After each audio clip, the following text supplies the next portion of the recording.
drop. This year, do you want me to say, we collected 560 boxes of cereal for Our Lady Star of the Sea Food Pantry.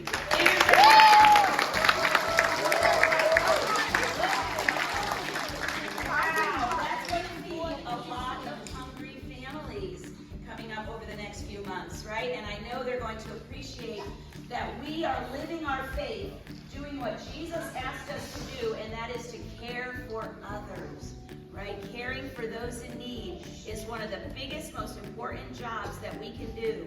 So thank you all for your support, for bringing in your cereal. We're going to let Deacon Richard do a blessing, and then I believe 5th grade is going to start the domino drop. Okay.